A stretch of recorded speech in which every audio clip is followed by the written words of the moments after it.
I have no slides, so I would like to shortly touch two questions which might be essential. Does European Commission maximize through its action healthy diets availability while balancing the need to support profitable business? And what, especially Director General for Health and Food Safety, is doing to help counter the commercial influences on diet and promote fruits and vegetables. And we saw this morning that it cancels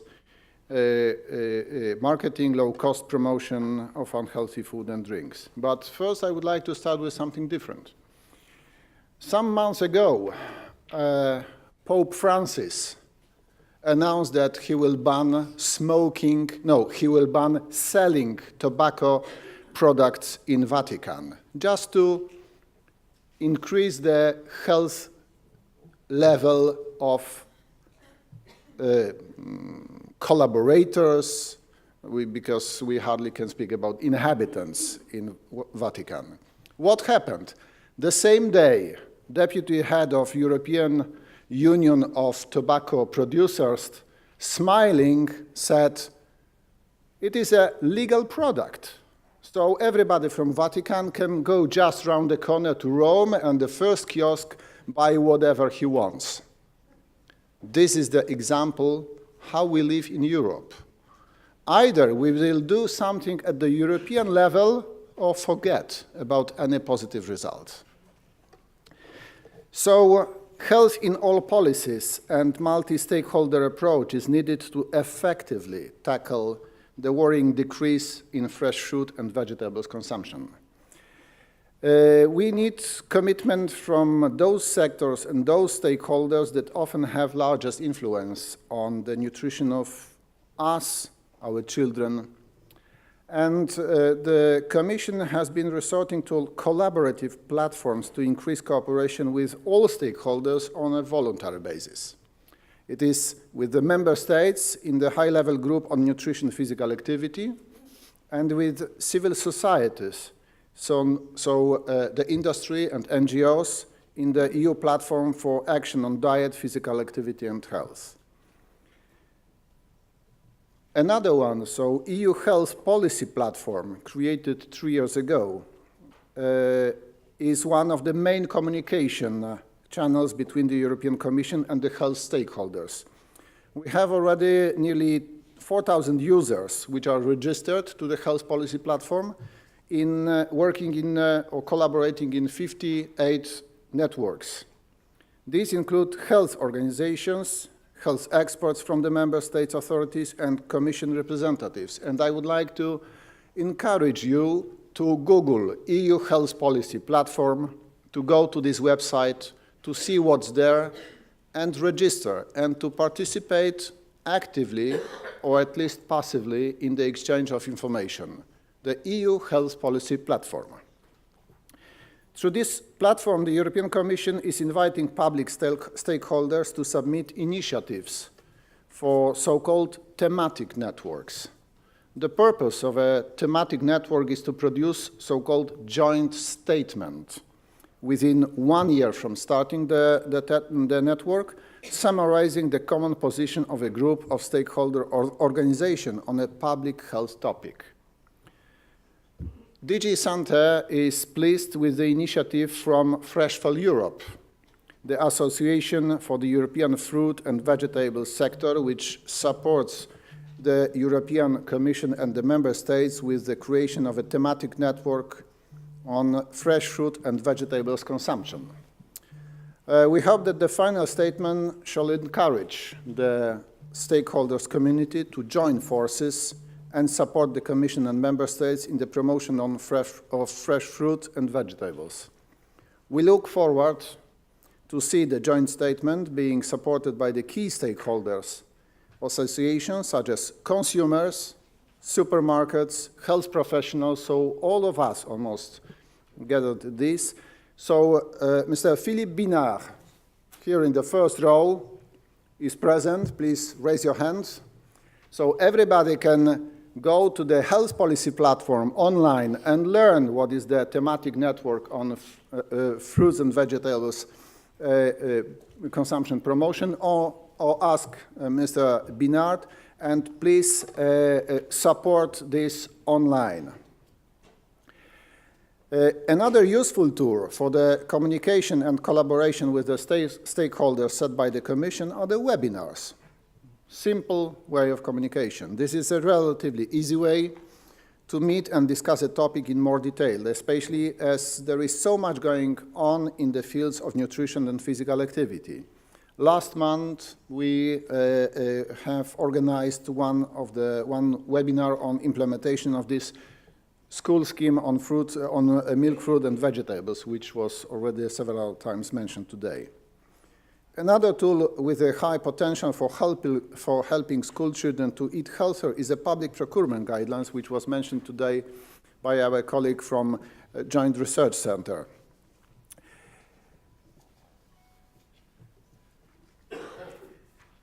Schools are the key environment to teach children healthy eating and help them form long-term positive dietary behaviors.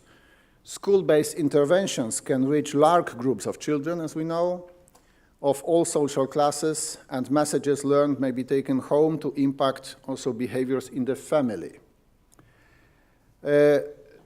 Joint Research Center and DG Santé have co-produced 2 evidence-based toolkits, which was also mentioned already this morning, that guide school-based interventions seeking to help children eat more fruits, vegetables, and make water the beverage of choice at school and beyond. As I mentioned in the morning, in 2014, the high-level group agreed on the voluntary action plan on childhood obesity, just to curb the rise in childhood obesity by 2020, and to promote, among others, fruit and vegetables consumption.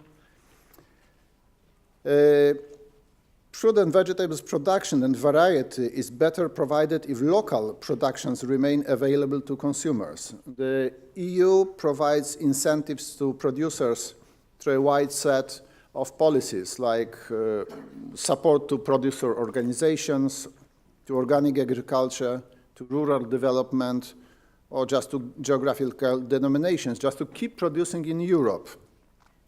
And so that the variety of European production is not lost and is more easily available to consumers, not only from products from China, America, or wherever else.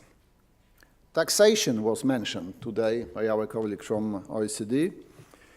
It should be considered as a part of a wider range of tools, and the complexity of its effect calls for careful consideration and design.